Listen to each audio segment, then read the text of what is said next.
This reflection follows on my previous one on Wagner, Tolkien, and Siegfried.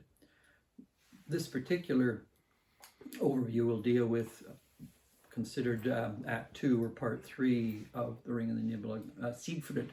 What I didn't mention in a previous overview from the Valkyrie, which was Act 1 or Part 2 of the Ring of the Nibelungen, is when Brunhilde and Wotan or Odin clashed. It deeply pained Wotan that his dearest daughter, who differed with him, who challenged with him, he was torn, and the question became, what did he do with disobedience? What was he to do with opposition? What was he to do with someone who was the nearest and dearest to him in his journey in Valhalla, probably even closer to him in some ways than his wife Frigga. And so a deal was struck between Brunhilde and Wotan, he would put her into a deep sleep, fully armored, with an intense fire surrounding her, and no one could ever reach her unless he had the courage to pass through the fires that could burn, the fires that could destroy, the fires in which most would fear to go, because Siegfried did not know fear. And so Brunhilde lay in this state, surrounded by fires created by Loga or Loki, as Siegfried aged. And the question, who would rescue? Remember also, is Brunhilde was a child of two of the key gods, as it were, of Valhalla, Wotan and Erda. Wotan was the god of liberty and of power and constantly challenging any tradition, any order, any structure, anything that interfered with liberty. And in that sense, again and again, you can see his temperament being played out as anything that gets in his way is a threat to his individual power and liberty. Brunhilde is the child of Wotan and Erda. Erda is the lady of wisdom, the lady of insight, the woman of restraint, the woman who sees, the woman who's the lady of the Norns, the fates. And so Brunhilde, as their child, lives in this tension between power and liberty, that challenges structure and order and security, and through sheer power I can overcome anything. But she's also the daughter of Erda, of wisdom, of insight, and how does one use power? How does one use authority wisely, discerningly, insightfully? Her initial clash is a power clash with her father. So who's the more powerful? But she also has her mother, Erda, in her, which is that of wisdom.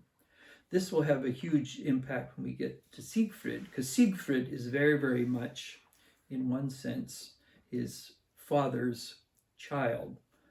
Who is going to tell me what to do? He's raised by Mimi, the dwarf, who's conniving and constantly trying to use Siegfried to get the gold back again. Because Siegfried has the power, he knows how to put the sword together that will kill Fafnir, the dragon who guards the gold, like Smaug in Lord of the Rings. Siegfried in time comes to see through Mime that he's conniving, he's using Siegfried to serve his ends, he's using the language of love and care and compassion for a very dark and deceptive and destructive end. And so Siegfried comes to see that he's merely a plaything of Mime's darker, destructive interests. And so in time, Odin comes down. He's often, when Odin appears or incarnates himself, he comes as a wanderer. He wears a hat over his head, so you can't see who he is. He has one eye. And so no one quite knows who Odin is when he takes on human flesh. He's hidden from, he's the concealed God in that sense, not the revealed God. He's constantly almost appearing as a wise being, telling stories of the past. And so he conceals, in one sense, his drive for power through manipulating conversations to serve ends. And so he knows how to play the wisdom role, but back of playing the wisdom role is the power one. And so he'll often appear, and in Siegfried he appears. He comes to Siegfried, he comes to Mimi, he comes to Alberic, constantly telling them stories and how, in fact, if they're not careful, their journeys will come to an end. They sometimes listen to him, they sometimes don't. They don't quite know who he is. But the story of Siegfried then, as he matures, he's no more the young, naive boy. He reaches his teens when his power is coming to him. Mimi can't reforge the sword in any way that has been shattered, which of course is the story, as I mentioned earlier, of a good that gets shattered in time by painful experiences, by disappointments, by betrayals. People then can say it can never be brought together again, but in fact Siegfried puts it together again in his strength on the anvil. He then smashes the anvil, and then the bird whispers to him to confront Fafnir, the dragon, and the gold, which of course Mimi is very pleased that he's doing this, because this is why he's raised Siegfried, is that he can get to the gold that was stolen from the Ride Maidens. And then of course he and his brother meet and have a confrontation on this, because again it's the fight of, if you're fighting for gold, then who's the more conniving, who's the more duplicitous in something like this. Siegfried moves on. He finally, through the song of the bird, finds the dragon. He slays Fafnir, the dragon, who sits like smog on the gold. Mima plays as if, oh, you fought so hard. It's been such a difficult fight. You must be tired. Here's a little drink. And of course, what Mimi had done has poisoned the drink. Siegfried, because of the blood of the dragon on him, he's also allowed to hear the music of animals as well. And the birds wisdom to him, don't drink it. It's going to kill you. And then Mimi will take the gold. He'll take the ring, and he'll take the Tarnhelm and put it on and use it for himself. And so Siegfried kills Mimi, realizing what his real goal was all along. It had nothing to do with him as a person or as a son or as a parent. It had to do with using him to serve his own narcissistic interests. From there, then, Siegfried moves on, and the bird calls him. It whispers to him, and he gradually finds his way up the mountaintop. So from the cave, you're going to the mountaintop. All these images which go back and forth again and again, the Ring of the Nibelung, mountaintop, cave, forest.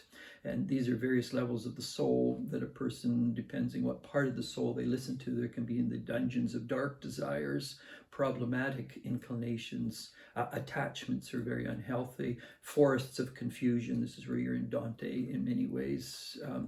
As Dante begins his journey, you get entered a deep dark wood, no clearings, and then you get the mountaintop in which revelations occur. So Siegfried finds his way. Finally, he has to go through the fires of purification. He has to go through fears. He's never learned fear, and he has to learn fear. And finally, he finds the sleeping Brunhilde. And you have this very touching and telling image in which, of course, she has the shield over her, protecting her. She has her helmet, her warrior helmet on, and then he gradually takes everything off, which of her, and he thinks it's a warrior, but it in fact is the beautiful, the exquisitely attractive Brunhilde. And she's vulnerable, obviously, with nothing on at that point, and he sees he cannot but be held by Brunhilde's sheer magnificence, beauty, one sense the attraction of the human divine at its very best, Brunhilde. And there's this very evocative, attractive, compelling end of Siegfried, in which they are rapturously brought together in a great unity between the two of them. And it's like a relationship in its initial phases. The sky is blue, the weather is fine, everything is working out well. The attraction has consummated itself in a most fulfilling and meaningful and euphoric way. And so this is what brings the end to Siegfried. It seems to be a comedic ending, and Wagner has brought what seems to be the unity of love at its highest level. Siegfried has discovered who he is. Brunhilde has found someone she can relate to meaningfully that seems to be different than her father, Wotan, and the future seems very, very bright before them. And so Sigrid seems to have, in this particular Act 2 of the Ring of the Nibelungen, a comedic ending, a positive ending.